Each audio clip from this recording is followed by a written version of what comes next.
दुपारच्या वेळेस घरात थोडी गरमी होत असल्यामुळे मी पिऊला घेऊन चिकूच्या बागेत गेले आणि तिथे ट्रॅक्टर उभा होता म्हणून पिऊ म्हटली, आई मला ट्रॅक्टरवर बसून दे आणि तू पण माझ्यासोबत ट्रॅक्टरवर बस. म्हणून तिच्या हट्टापायी मी पण ट्रॅक्टरवर बसले. म्हणतात ना, लहान मुलांसाठी आपल्यालासुद्धा लहान व्हावं लागतं. म्हणून मी पण तिच्याजवळ ट्रॅक्टरवर बसले आणि ती ट्रॅक्टर चालवत होती आणि मधून मला पण बघत होती, आई ट्रॅक्टरवर व्यवस्थित बसली आहे ना.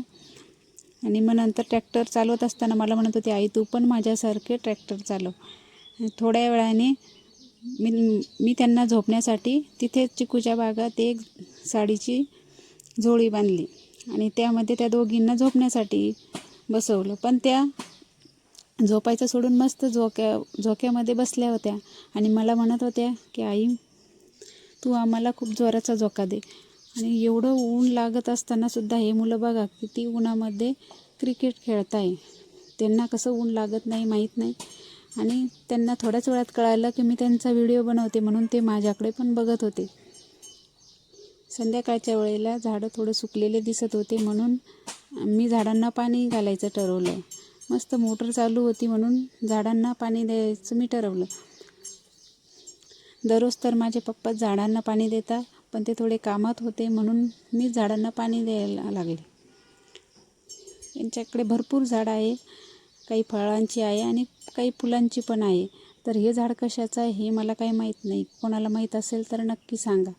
आणि या झाडाला बघा किती कळ्या आलेल्या आहे, खूप कळ्या आलेल्या आहे. पान कमी एवढ्या, पण कळ्या खूप छोट्या छोट्या आहे आणखी. आणि त्याच्याच बाजूला हे जे झाड आहे ना, ते आहे फणसाचं झाड.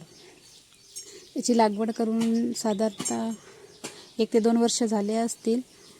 आणि कोणाकडे जर फणसाचे झाड असेल तर मला कमेंट करून नक्की सांगा की फणसाच्या झाडाला किती वर्षांनी फळ लागते.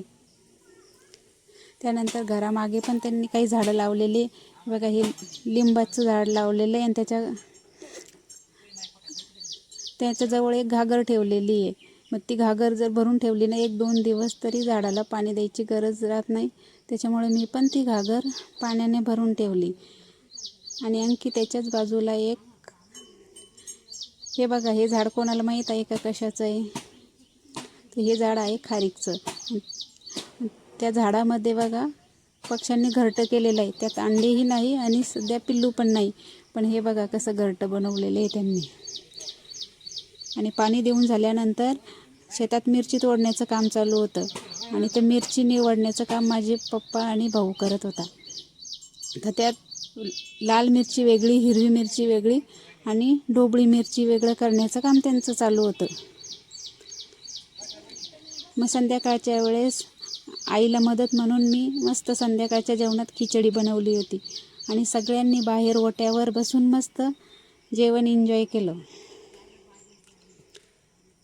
चला तर भेटूया पुन्हा नेक्स्ट व्हिडिओमध्ये. तोपर्यंत काळजी घ्या. बाय.